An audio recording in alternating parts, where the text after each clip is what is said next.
టాలీవుడ్ ప్రముఖ నిర్మాత Telangana FDC chairman Dil Raju మెడకు ఐటీ ఉచ్చు బిగుస్తోంది.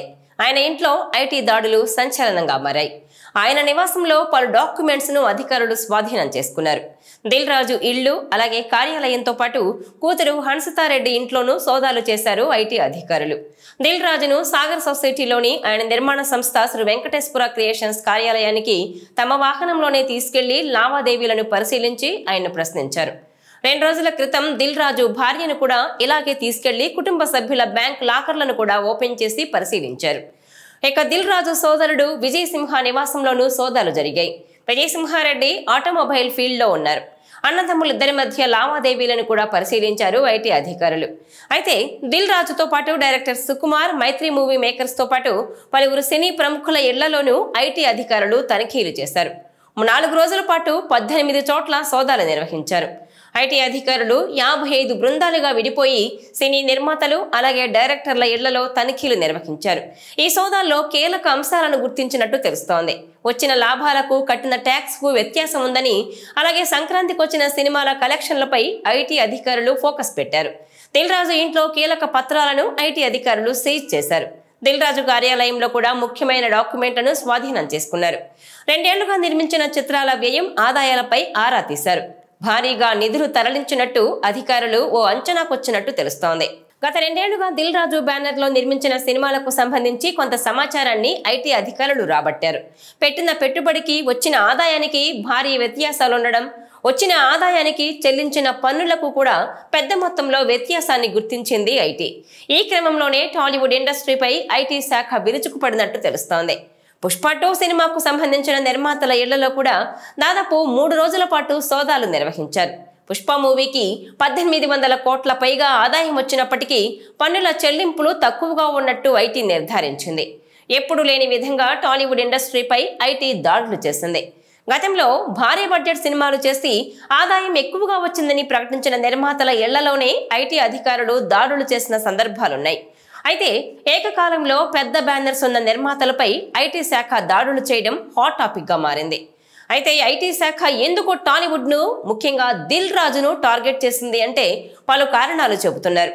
సినిమాలకు ఇంత ఖర్చు చేశాం, అంత ఖర్చు చేశామని చెబుతుండడం, అలాగే ఇన్ని కోట్లు వచ్చాయి, అన్ని కోట్లు వచ్చాయంటూ గొప్పలు చెప్పుకోవడంతో పాటు వచ్చిన ఆదాయానికి తగ్గట్టు పన్నులు చెల్లించకపోవడం, ఇక విదేశాల నుంచి కూడా నిధులు వస్తున్నాయన్న సమాచారంతోనే అసలు నిజాలు నిగ్గు తేల్చాలనే ఉద్దేశంతోనే ఐటీ రంగంలోకి దిగినట్టు తెలుస్తోంది. ఇక దిల్ రాజు అసలు పేరు వెంకటరమణారెడ్డి. 1990లో పెళ్లి పందిరి అనే సినిమాతో డిస్ట్రిబ్యూటర్ గా కెరీర్ ప్రారంభించారు దిల్ రాజు. శ్రీ వెంకటేశ్వర క్రియేషన్స్ బ్యానర్ పై ఆయన సినిమాలను నిర్మిస్తున్నారు. 2003లో దిల్ సినిమాకు తొలిసారి ఆయన నిర్మాతగా వ్యవహరించారు. ఆ చిత్రం హిట్ తర్వాత ఆయన పేరు దిల్ రాజుగా మారిపోయింది. టాలీవుడ్ లో ఎన్నో విజయవంతమైన సినిమాలను నిర్మిస్తూ అగ్ర నిర్మాతగా ఆయనకు మంచి గుర్తింపు ఉంది. ఇక ఇటీవల Telangana film development corporation chairman గా దిల్ రాజును నియమించింది ప్రభుత్వం. ఈ నేపథ్యంలోనే సీఎం ను మర్యాదపూర్వకంగా కలిసిన దిల్ రాజు తనకు అవకాశం కల్పించినందుకు ధన్యవాదాలు కూడా తెలిపారు.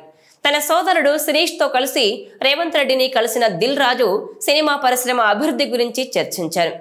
ఇక ఇదిలా ఉంటే సంక్రాంతికి వస్తున్న సినిమా ట్రైలర్ లాంచ్ ఈవెంట్ లో దిల్ రాజు తెలంగాణ పైన చేసిన వ్యాఖ్యలు విమర్శలకు దారితీయడంతో ఆయన క్లారిటీ ఇవ్వడంతో పాటు తెలంగాణ ప్రజలకు సారీ కూడా చెప్పారు. తెలంగాణ వారిని నేను అవమానించానని, హేళన చేశానంటూ ప్రచారం జరుగుతోంది. కానీ తెలంగాణ సంస్కృతిని నేను అభిమానిస్తాను. మన సంస్కృతి నేపథ్యంలో నేను రూపొందించిన బలగం మూవీని తెలంగాణ సమాజం మొత్తం ఆదరించింది. అన్ని రాజకీయ పార్టీలు ఈ చిత్రాన్ని అభినందించాయి. బాన్స్వాడలోనే ఫిదా సినిమాను తెరకెక్కించాం. ఆ చిత్రం తెలంగాణ సంస్కృతిని ప్రపంచ వ్యాప్తం చేసింది. తెలంగాణ వాసిగా ఇక్కడి సంస్కృతిని నలుదిశలా చాటి చెబుతున్నానని, అలాగే రాష్ట్రం అభివృద్ధి చెందాలని కోరుకునే తాను ఎందుకు హేళన చేస్తానని ప్రశ్నించారు.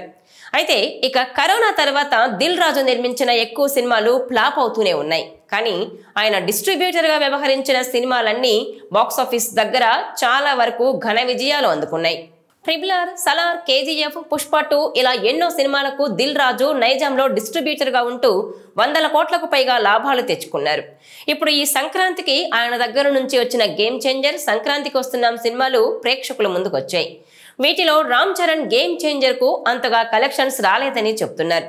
సంక్రాంతికి వస్తున్నాం సినిమా మాత్రం బాక్సాఫీస్ దగ్గర కమర్షియల్ గా బ్లాక్ బస్టర్ హిట్ గా నిలిచింది. అలాగే డాకు మహారాజు కూడా డిస్ట్రిబ్యూటర్ గా ఉన్నారు. ఆ సినిమా కూడా ఘన విజయం సాధించింది. ఇప్పటికే ఈ సినిమా బాక్సాఫీస్ దగ్గర భారీ స్థాయిలో కలెక్షన్ల వర్షం కురుస్తోంది. ఇక సంక్రాంతికి వస్తున్నాం సినిమా 10 రోజుల్లోనే 230 కోట్లకు పైగా గ్రాస్ కలెక్షన్లు రాబట్టుకుందని చెప్తున్నారు. ఈ సినిమా ఫుల్ రన్ కంప్లీట్ అయ్యేలోపు 300 కోట్లు అందుకోవచ్చని అంటున్నారు. ఇప్పుడు దిల్ రాజుకి లాభాలు వచ్చినట్టే వచ్చి చివరకు భారీ నష్టాలు తెచ్చిపెడుతున్నాయంటున్నారు.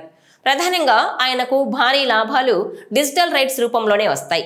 ఈ రీసెంట్ టైమ్స్ లో ఈ డిజిటల్ రైట్స్ కారణంగా వచ్చే లాభాలను థియేట్రికల్ బిజినెస్ ను దాటేస్తున్నాయి. దీని కారణంగానే నిర్మాతలు ఎక్కువ శాతం నష్టపోవడం అనేది చాలా తక్కువనే చెప్పొచ్చు. అందుకే ఇప్పుడు అలా వచ్చిన లాభాలకు తగ్గట్టుగానే జీఎస్టీలు కట్టలేదని ఐటీ అధికారులు చెప్పుకొస్తున్నట్టు తెలుస్తోంది. ఇక ఫారెన్ నుంచి వచ్చిన ఫండ్స్ మీద కూడా ఐటీ అధికారులు ఎక్కువగా దృష్టి సారించారు.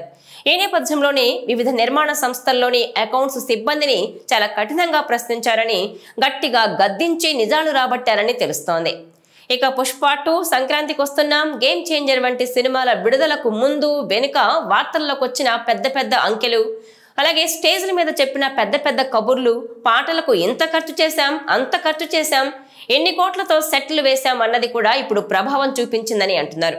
అందుకే ఆర్ట్ డైరెక్టర్లను కూడా రప్పించి ప్రశ్నించారని టాక్ వచ్చింది. పుష్ప 2కు కూడా 1000 కోట్ల మార్కెట్ అంటూ హడావుడి చేశారు. అది కూడా ఇప్పుడు పేకల మీదకొచ్చిందని చెబుతున్నారు.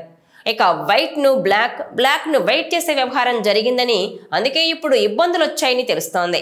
ఇలా దిల్ రాజుతో పాటు ఇతర అగ్ర నిర్మాతలకు ఊహించిన విధంగా ఐటీ అధికారుల నుంచి గట్టి షాక్ తగిలిందనే చెప్పొచ్చు. సంక్రాంతికి వచ్చిన సినిమాల్లో ఒక సినిమా పెద్ద హిట్ అయిందని దిల్ రాజు ఆనందపడే లోపే ఇలాంటి అనుకోని సమస్యల్లో ఇరుక్కోవడం మాత్రం ఆయనకు పెద్ద షాక్ అనే చెబుతున్నారు. ఈ వీడియో మీకు నచ్చినట్లయితే please share, like and subscribe.